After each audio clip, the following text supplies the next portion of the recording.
Meus irmãos, nesse mês nós vamos meditar nesse tema do túmulo ao trono. O pastor Newton já pregou nesse tema na semana passada, no domingo pela manhã. E hoje nós vamos dar sequência, tratando daqueles acontecimentos, daqueles eventos imediatos após a morte de Jesus, após a sua ressurreição. Então, nessa noite nós vamos meditar sobre esse tema, corações inflamados, olhos iluminados, e assim eu já gostaria que você abrisse a sua Bíblia no capítulo 24 de Marcos. É uma leitura um pouco extensa, mas é necessário que nós leiamos todo esse trecho. Lucas, capítulo 24, verso 13 a 35. O Evangelho segundo escreveu São Lucas, a partir do verso 13 até o 35. Eu mesmo farei a leitura e gostaria que você redobrasse a sua atenção. Se você estiver ao telefone usando o aplicativo, não se distraia, coloque no modo avião para que o Senhor fale com você e seja um tempo de qualidade oferecido para a leitura da palavra de Deus. Diz assim a palavra do Senhor. Naquele mesmo dia, 2 deles estavam de caminho para uma aldeia chamada Emaús, distante de Jerusalém 70 estádios, algo em torno de 11 quilômetros. Iam conversando a respeito de todas as coisas sucedidas. Aconteceu que, enquanto conversavam e discutiam, o próprio Jesus se aproximou e ia com eles. Os seus olhos, porém, estavam como que impedidos de o reconhecer. Então lhes perguntou Jesus: que é isso que vos preocupa e de que ides tratando à medida que encaminhais? E eles pararam, entristecidos. Um, porém, chamado Cleopas, respondeu dizendo: és o único, porventura, que tendo estado em Jerusalém, ignora as ocorrências desses últimos dias? Ele lhes perguntou: quais? E explicaram: o que aconteceu a Jesus, o Nazareno, que era varão profeta, poderoso em obras e palavras, diante de Deus e de todo o povo. E como os principais sacerdotes e as nossas autoridades os entregaram para ser condenado à morte, e o crucificaram. Ora, nós esperávamos que ele fosse quem havia de redimir Israel. Mas depois de tudo isso, já esse é o 3º dia desde que tais coisas sucederam. É verdade também que algumas mulheres das convosco estavam, nos surpreenderam, tendo ido de madrugada ao túmulo. E não achando o corpo de Jesus, voltaram dizendo terem tido uma visão de anjos, os quais afirmam que ele vive. De fato, alguns dos nossos foram ao sepulcro e verificaram a exatidão do que disseram as mulheres, mas não o viram. Então lhe disse Jesus: honestos e tardos de coração, para crer tudo que os profetas disseram. Porventura não convia que o Cristo padecesse e entrasse na sua glória? E começando por Moisés, discorrendo por todos os profetas, expunha-lhes o que a seu respeito constava em todas as Escrituras. Quando se aproximavam da aldeia para onde iam, fez ele menção de passar adiante. Mas eles o constrangeram, dizendo: fica conosco, porque já é tarde. E o dia já declina, entrou para ficar com eles. E aconteceu que, enquanto estavam à mesa, tomando ele o pão, abençoou e, tendo partido, lhes deu. Então, se lhe abriram os olhos e o reconheceram, mas ele desapareceu da presença deles. E disseram um ao outro: porventura não nos ardia o coração quando ele, pelo caminho, nos falava, quando nos expunha as Escrituras? E na mesma hora, levantando-se, voltaram para Jerusalém, onde acharam reunidos 11, e os outros com eles, os quais diziam: o Senhor ressuscitou e já apareceu a Simão. Então os 2 contaram o que lhes acontecera no caminho, e como fora por eles reconhecido no partir do pão. Vamos orar, meus irmãos? Pai querido, Deus bondoso, que estamos nós diante da Tua palavra. Louvado e bendito seja o Senhor, Pai, pela Tua palavra. Que nessa noite a Tua igreja seja edificada e ministrada pelo Teu Espírito. Que no nosso coração haja um solo fértil, para que essa viva, bendita, autoritativa, infalível palavra cresça e dê frutos para a glória do Senhor. Em nome de Jesus. Amém. Meus irmãos, o ano de 1976 foi fundada uma das maiores empresas, até hoje, de que nós temos registro. 3 jovens numa garagem em Los Altos, na Califórnia, em abril também de 1976, eles decidiram criar a Apple. Tinha Ron Wayne, Steve Wozniak e Steve Jobs, 3 amigos, jovens. O Ron Wayne era o mais velho deles, já tinha quebrado algumas vezes em alguns outros negócios, mas ali eles se empenharam, nós vamos abrir uma empresa. E ele já tinha perdido dinheiro em algumas outras negociatas que ele fez. Olhando para um dos Steves, era muito novo. O outro era inteligente demais para ser compreendido, que era o caso do Jobs, um homem inteligentíssimo. E ele, depois de 12 dias que a empresa foi fundada, que eles abriram o MEI da Apple, o Ron Wayne decidiu vender a parte dele. 12 dias depois, por $800, ele vendeu a parte dele na Apple. 12 dias depois, exatamente no dia 12 de abril de 1976. Ele não estava com muitas expectativas que aquela coisa ia dar certo. E ele não queria perder dinheiro de novo. Então ele sai e vende a participação dele, que era de 10% da empresa, por $800. Hoje a Apple está avaliada em $4 trilhões, 50 anos depois. Esses mesmos 10% hoje eram correspondentes a $400 bilhões. Algum tempo depois, o Ron foi procurado por algumas pessoas, perguntado se ele se arrependia daquilo. Ele falou assim: com certeza, as minhas expectativas estavam muito baixas sobre tudo o que podia acontecer. E as minhas expectativas me traíram, as minhas expectativas me deixaram na mão. E eu errei, mas a vida seguiu, e assim nós vamos aprendendo. Nesse texto que nós lemos, nós encontramos não 3 jovens, mas 2 amigos, andando numa estrada de Jerusalém a Emaús, dá cerca de 11 quilômetros, uma caminhada de 3 a 4 horas, caminhando. Também decepcionados, frustrados, porque a esperança que eles tinham de que Jesus era o conquistador de Israel, que destruiria o governo de Roma, também foi frustrada. As expectativas deles estavam sobre que Jesus era esse governador político.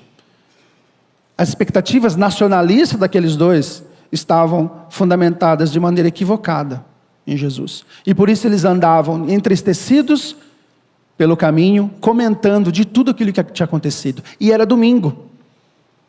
Era o mesmo domingo que pela manhã, aquelas mulheres foram ver encontrar ali o corpo de Jesus no sepulcro e não encontraram. E eles decidiram voltar para casa, voltar para Emaús. Entristecidos, cabisbaixos, frustrados. E mediante essa introdução, eu queria que você prestasse atenção bastante no que está escrito. Muitas vezes as nossas expectativas, aquela esperança que nós colocamos no Senhor, ela é frustrada e nós somos decepcionados, mas é porque a leitura nossa dos eventos é que está errada. Veja, não é Jesus quem nos desaponta, mas as nossas próprias falsas expectativas é que nos frustram. Muitas vezes nós colocamos no Senhor uma expectativa que Ele não irá suprir, porque os propósitos nossos são egoístas. Quantos de nós já sofremos angústias ou sofremos desapontamentos? O Senhor podia ter feito isso. A minha expectativa é que Ele fosse isso. Esses 2 homens que estavam caminhando de volta, eles estavam completamente frustrados. Ele não era quem eu pensava que Ele era. Jesus morreu. Aquelas mulheres também foram para lá buscar um corpo. Elas também não acreditavam que Jesus havia morrido. Fernando Pessoa tem uma frase curiosa que sintetiza bastante isso. Ele diz: Deus não é ideia minha, a minha ideia de Deus é a ideia minha.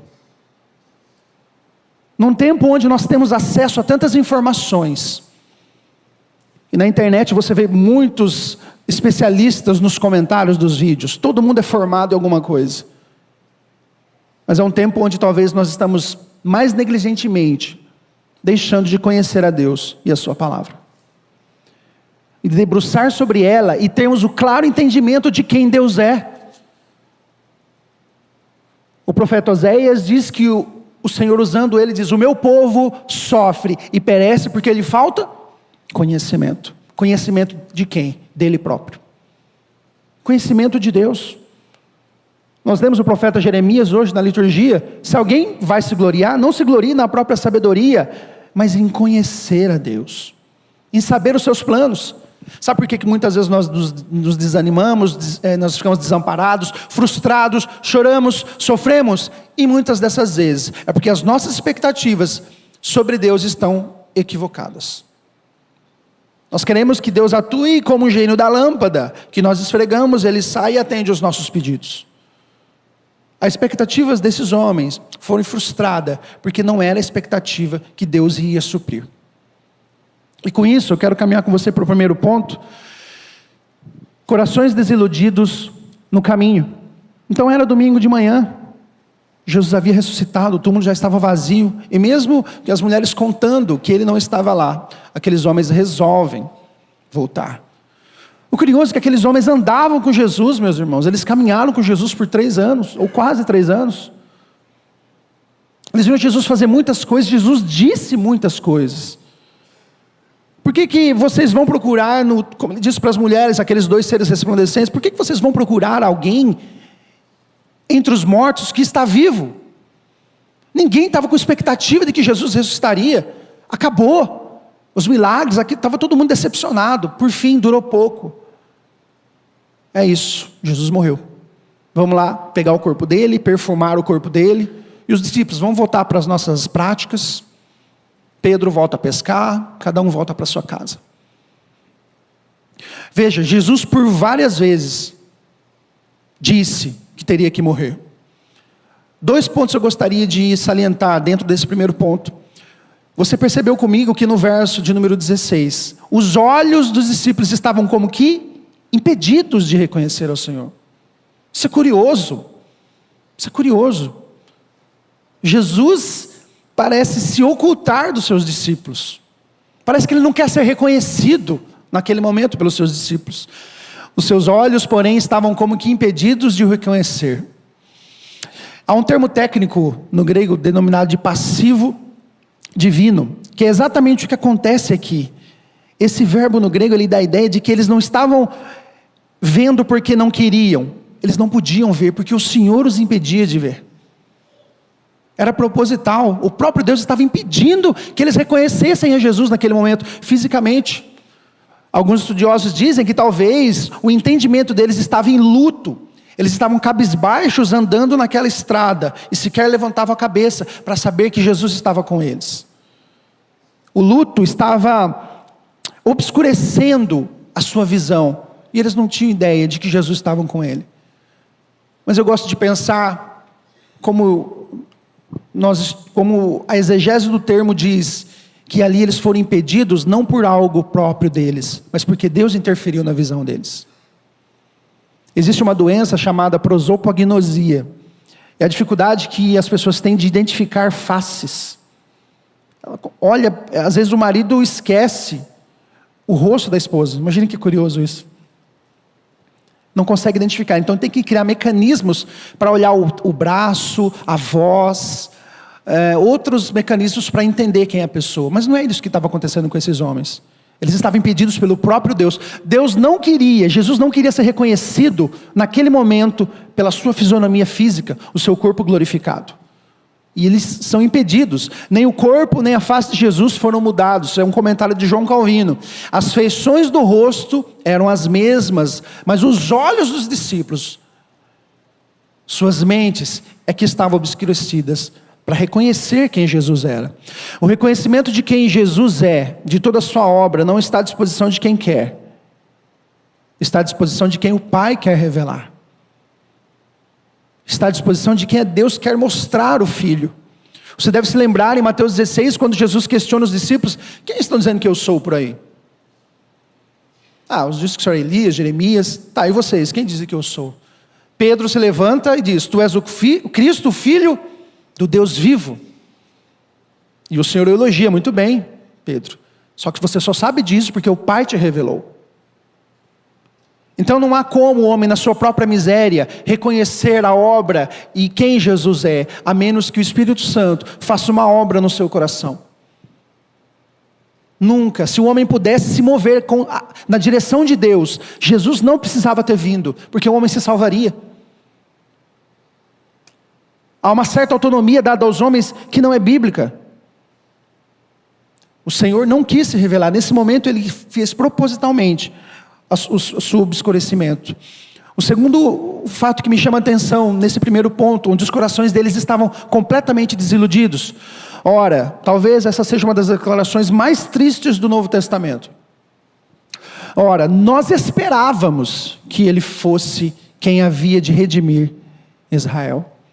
Mas, depois de tudo que aconteceu, depois de tudo isso, e já é o terceiro dia desde que tudo isso aconteceu. Homens completamente desapontados com Deus. Deus já decepcionou você? O Senhor já frustrou você nos seus planos, nas suas expectativas? As minhas, muitas vezes. Muitas vezes. E quando eu olho para esse texto, nós vemos que aqueles homens cometeram um erro, que eu quero alertar a igreja nessa noite, que nós não cometamos. Nós precisamos conhecer o Deus na qual nós servimos. Nós precisamos conhecer a Deus e a sua palavra. Sabe por que tem muita gente batendo cabeça? Porque não conhece o Deus que serve. Jesus havia falado muitas e muitas vezes da sua missão, que ele teria que padecer, que ele teria que morrer, o Filho do Homem teria que perecer, por várias vezes. E aqui, essa desilusão, veja, é sobretudo uma desilusão pautada numa hermenêutica errada. E aqui eu quero explicar o que é hermenêutica. Hermenêutica é originário do deus grego Hermes, que era um deus mensageiro. Ele cuidava da mensagem dos deuses para os homens e dos homens para os deuses. Ele traduzia essas mensagens e entregava. Então ele interpretava aquilo. Muitas vezes nós interpretamos um Deus do jeito que a gente quer que ele seja, e não como verdadeiramente ele é. E foi exatamente isso que esses homens fizeram. Veja, Jesus disse eu citei 3 textos ali. Veja primeiro em Mateus. Ele disse, porque como Jonas esteve 3 dias e 3 noites no ventre da baleia, assim estará o Filho do Homem 3 dias e 3 noites no coração da terra. Destruir esse templo, em 3 dias eu levantarei. Mas ele falava do templo do seu corpo. Veja outra citação. Então começou ele a ensinar-lhes que era necessário que o Filho do Homem sofresse muitas coisas, fosse rejeitado pelos anciãos, pelos principais sacerdotes, pelos escribas, fosse morto, e que depois de 3 dias ressuscitasse. Nós lemos um texto aqui na liturgia, no momento de contrição, Oséias 6. 2 dias o Senhor vai ferir, mas depois de 3 dias ele revigorará, e nós viveremos diante dele.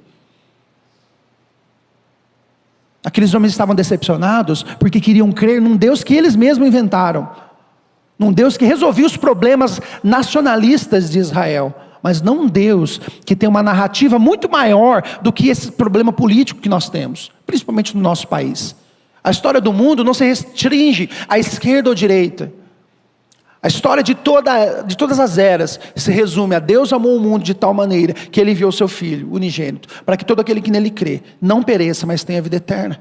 Essa é a história do mundo, essa é a história do universo. E aqueles homens estavam batendo cabeça por conta disso. Veja, o problema nunca foi a revelação de Deus. Ele revela o suficiente para a gente conhecer. O problema é a nossa interpretação do que ele revela. Muitas vezes nós tratamos a palavra de Deus como um buffet de um restaurante. Você só pega o que você gosta. Ah não, isso aqui eu não gosto. É verde? Não quero. E nas escrituras nós não podemos dar esse capricho. Nós temos que conhecê-la. Nós temos que meditar na palavra de Deus. Porque a frustração desses homens caminhando naquela estrada era porque eles não conheciam o Deus que eles professavam crer. E muitas vezes a gente é visitado por esse mesmo problema. Não sempre, mas muitas vezes, as nossas expectativas sobre do que Deus pode fazer na nossa vida, elas estão viciadas pelos nossos desejos egoístas. Eles queriam Jesus que redimisse a Israel, não um Deus que salvasse homens de toda língua, tribo e nação. Era uma visão muito reducionista do amor de Deus. Muitas vezes nós interpretamos a vida a partir dos nossos propósitos egoístas, e é por isso que a gente se frustra.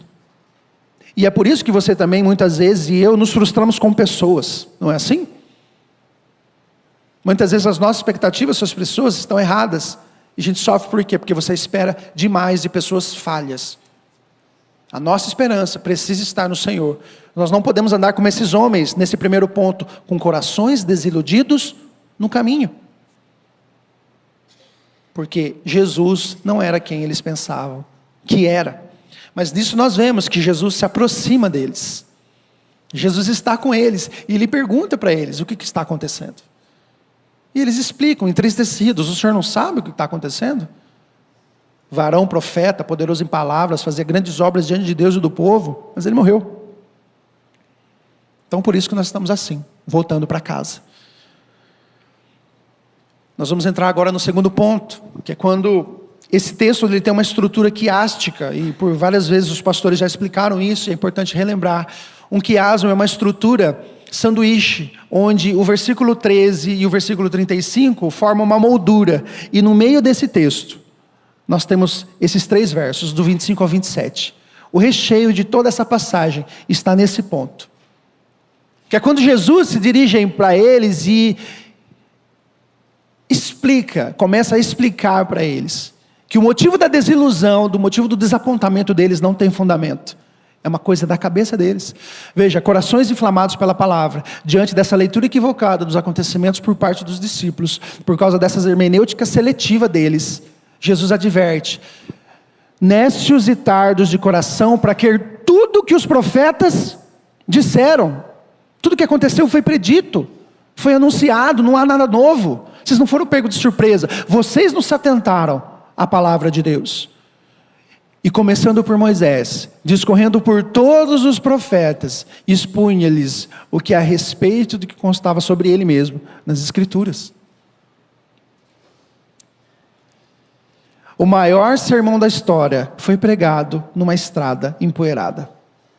O maior sermão que foi ouvido nesse mundo, dado pelo próprio Jesus a 2 homens, andando desapontados, cabisbaixos. Eles tiveram, numa exposição de talvez 3 horas, de Emaús, de Jerusalém a Emaús, aqueles homens que deram as costas para a comunidade de Jerusalém, deram as costas para a ressurreição de Jesus e seguiram o seu caminho. Nesse mesmo caminho eles foram abordados pelo verbo da vida. E naquele que é o método que Jesus nos deixa, para que nós leiamos as Escrituras, ele transforma aquela estrada em púlpito, para que aqueles 2 homens comecem a ouvir a palavra de Deus. E nesse momento, o versículo 32, lá na frente vai dizer: porventura não ardia o nosso coração enquanto ele pregava?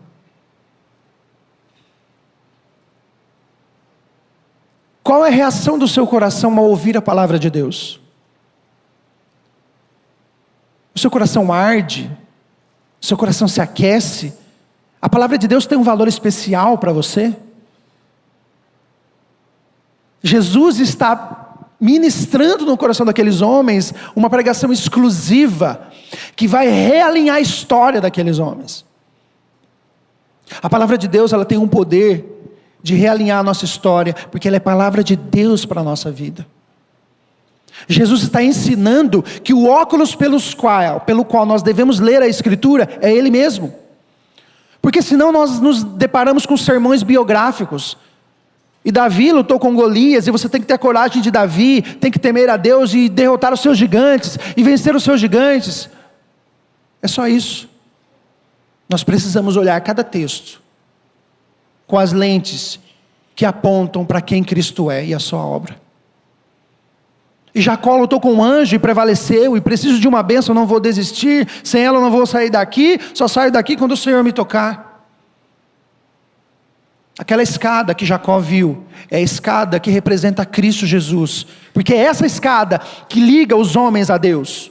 Essa escada que os homens sobem até o céu, ela foi pavimentada com o sangue de Jesus. Tudo precisa apontar para Jesus. Qualquer leitura que você for fazer nas Escrituras, você precisa enxergar Cristo nela. Cristo Jesus é o óculos pelo qual devemos ler as Sagradas Escrituras.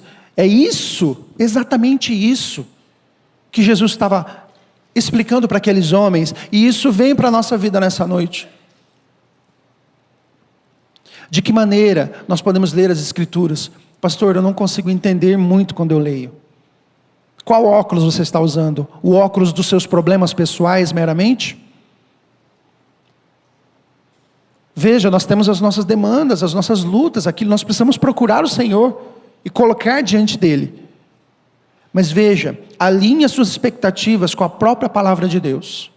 A Bíblia diz que Deus é bom, que Ele é justo, e que Ele ouve a oração dos justos.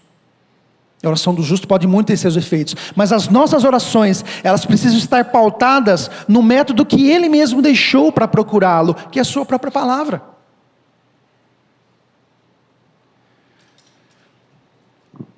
Veja o que o salmista diz: guardo no coração as tuas palavras, para não pecar contra ti. Bendito és tu, Senhor, ensina-me os teus preceitos, desvenda os meus olhos, para que eu contemple as maravilhas da tua lei. Por que não é qualquer um que lê essas palavras e é alcançado pelo Senhor? Porque se a operação do Espírito Santo não desvendar os seus olhos, ele não vai entender as maravilhas que estão aqui. E o que Jesus está expondo para aqueles homens é: vocês não valorizaram as Escrituras como deveriam, vocês ouviram os profetas e os escritos de acordo com o ouvido egoísta de vocês. Sejam praticantes da palavra e não apenas ouvintes, enganando-vos a vós mesmos. E não basta ouvir essa palavra, é necessário que a gente pratique essa palavra.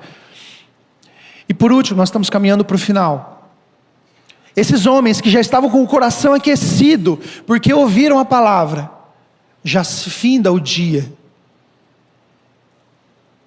E eles dizem: já está ficando tarde. Fica, Senhor, já se faz tarde. Tens meu coração para pousar. Quem conhece? Faz em mim morada.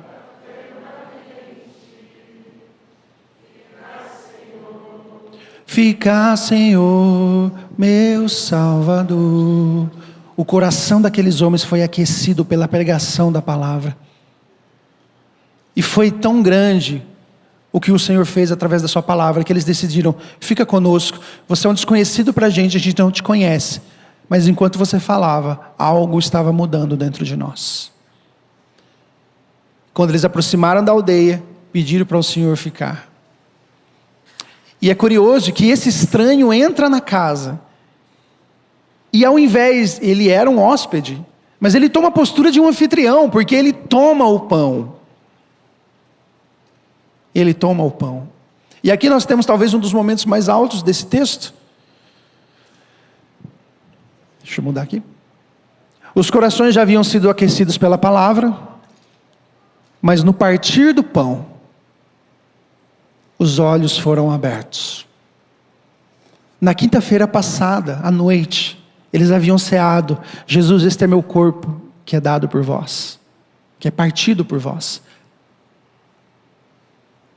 O apóstolo Paulo vai dizer aos Coríntios: fazei isto em memória de mim. Você sabe por que Jesus não foi revelado a eles naquele momento fisicamente? Porque Jesus quer ser lembrado pela pregação da palavra e pela ceia. Ele quer ser reconhecido no partir do pão. Os olhos se abriram no momento da ceia do Senhor. Aquilo remeteu para eles como um estalo. Porque é na ceia do Senhor onde eu quero que vocês lembrem-se de mim. E não simplesmente pela minha visão glorificada, o meu corpo glorificado. Porque ele sabia que hoje pessoas como nós creriam pela fé na sua palavra e no sacramento da ceia. Séculos depois, nós não precisamos ver a Jesus pessoalmente, como eles viram, mas os olhos da fé espirituais, quando nós participamos do pão e do cálice, nós estamos lembrando desse Salvador precioso, que assim como ele caminhou com aqueles homens nos seus caminhos, ele também está conosco nos nossos caminhos. Ele está conosco quando nós nos decepcionamos com ele, na nossa leitura. Participar da ceia em comunhão é quando nós lembramos que ele padeceu por morte de cruz. E vale a pena sim confiar nele. Vale a pena, mesmo que às vezes eu me sinta sozinho, mesmo que às vezes ele seja um estranho para mim, mas a sua palavra me lembra quem ele é. E quando eu me reúno com os meus irmãos na ceia, os meus olhos se abrem para reconhecer quem ele é. Tanto na palavra de Deus como na ceia, são os meios pelos quais a graça invisível do Senhor se torna visível. São os meios de graça que o Senhor disponibiliza para a sua igreja. Veja, houve outro momento, ou o primeiro momento, onde o homem teve os seus olhos abertos para ver uma realidade diferente. Em Gênesis 3 nós vimos: abrir-se então os olhos de ambos, e percebendo que estavam nus, coseram folhas de figueira e fizeram cintas. Eles estavam, Adão e Eva, num ambiente perfeito, meus irmãos. Estava tudo certo. Mas eles relativizaram também a palavra de Deus, assim como os discípulos de Emaús. Não deram crédito para a palavra de Deus, não prestaram atenção no que Deus diz na sua palavra. E o Senhor diz: não comam, e eles comeram. E os olhos deles foram abertos naquele dia. E são os mesmos olhos que nós estamos aqui hoje, os mesmos olhos dos nossos pais. Nós abrimos os olhos para as consequências dos nossos pecados. Abrimos os olhos para a vergonha, para a nudez, porque eles correram fazer folhas de figueira, para tampar as suas vergonhas. Mas o que aconteceu aqui em Emaús no caminho, foi uma redenção da queda. Veja, no Éden os olhos de Adão e Eva se abriram para as consequências do pecado, mas em Emaús, nessa estrada, os olhos dos discípulos foram abertos para reconhecer que Ele tomou sobre si as nossas consequências e nos tornou filho de Deus. Louvado seja Deus por esse abrir de olhos para contemplar quem o Senhor é. Os nossos olhos estavam obscurecidos pelo pecado, os nossos ouvidos entulhados pelas nossas iniquidades. Mas louvado seja Deus, que, como Paulo diz a Tito, com o lavar regenerador do Espírito Santo, Ele nos lavou e nos remiu, para poder contemplar verdadeiramente esse Jesus ressuscitado. Na mente deles estava um Jesus sangrando na cruz, um homem pendurado, totalmente frágil. Mas aqui agora eles puderam ver quem é Jesus. E o texto diz que Jesus desapareceu. E eles concluem: era por isso que o nosso coração aquecia tanto. Quando alguém prega a palavra de Deus, quando você ouve uma canção onde Jesus Cristo é glorificado e o seu coração aquece, é porque você o conhece. É porque você sabe quem Ele é. Não há música, não há estudo bíblico, não há sermão na qual Cristo não deve estar presente. Tudo precisa apontar para Ele. Cristo é a nossa vida. E esses homens perceberam isso neste momento. Quando partir do pão, seus olhos se abriram. Deus ilumina os olhos daqueles que têm corações aquecidos pela palavra. Nunca ninguém vai conhecer ao Senhor sem que antes tenha ouvido falar sobre Ele na sua palavra. Corações aquecidos estão preparados para reconhecer quem Jesus Cristo é. Corações inflamados pelo Evangelho. Pessoas que antigamente estavam frustradas nos seus próprios caminhos. Com a revelação de quem Jesus é, agora a gente pode andar em novidade de vida, vivendo para a glória dEle. Jesus deseja ser reconhecido pela palavra e pelo memorial que Ele faz de si mesmo. Na ceia, os olhos espirituais são abertos para contemplarmos que Ele é o Filho de Deus. A minha oração, meu querido irmão, minha querida irmã, você que está ouvindo a gente pela internet, é que você de fato tenha os olhos abertos para contemplar quem Jesus Cristo é. Busque isso do Senhor, clame isso ao Senhor, para que os seus olhos, seus ouvidos sejam abertos, para que a sua vida seja colonizada por essas verdades do Evangelho. Talvez no meio das suas decepções, e talvez você esteja vivendo uma hoje, se apegue ao Senhor, conheça o Senhor e a sua palavra, para que Ele se revele a você, para que no seu caminho, na sua estrada empoeirada, na qual você está andando, Ele disse que estaria conosco, por todos os dias. Minha oração é que Ele se revele a você, que você de fato tenha as suas expectativas alinhadas em quem Ele é, e não em quem você quer que Ele seja. Santo Agostinho dizia que um dos maiores problemas dos cristãos eram fatiar o Evangelho, em crer em partes dele. E na verdade, quem crê assim, crê naquilo que quer crer, e não naquilo que Deus revela sobre Ele mesmo. De corações inflamados, de cegueira espiritual, de corações desiludidos e de cegueira espiritual, agora corações inflamados e olhos iluminados, para voltar para a missão. Se você prestar atenção no final do texto, eles voltam para Jerusalém. Eles voltam com o coração aquecido, com os olhos iluminados. Ele vive. Não está acabado como nós pensávamos que estava acabado. O Senhor Jesus vive. E nós que estamos aqui somos resultado daqueles corações ardentes no século I. Porque o Evangelho atravessou as eras, atravessou os continentes e nos alcançou hoje. E está inflamando os nossos corações nessa noite. Os nossos olhos estão iluminados para contemplar essa obra preciosa. Jesus ressuscitou. Jesus vive. Nós precisamos prezar pela sua palavra e procurar conhecê-lo todos os dias. Porque a nossa vida não se resume às nossas demandas de trabalho, de estudo, de criação de filhos, de planejamento de futuro. Há uma coisa maior acontecendo, que é a salvação em Cristo Jesus. Que o Senhor se revele a nós. 3 aplicações breves. A primeira, revise as expectativas que você tem sobre Jesus. Antes de concluir se Deus falhou com você, se pergunte: o que exatamente eu esperava que Ele fizesse? Faz sentido você esperar o que você está esperando? De fato? Se faz sentido, louvado seja Deus, espere nele. O Senhor responde às orações dos seus servos. Segundo lugar, leia a Bíblia com óculos cristocêntricos. Desenvolva uma leitura bíblica que busque o fio que atravessa toda a narrativa bíblica, de forma que Cristo seja mostrado aos seus olhos. E terceiro, valorize o culto como lugar de encontrar Jesus em comunidade. Encare a participação do culto não como uma obrigação religiosa, um lugar onde você vem dar o seu dízimo, onde você está presente, mas como lugar privilegiado, onde Cristo está presente e reconhecível na comunidade.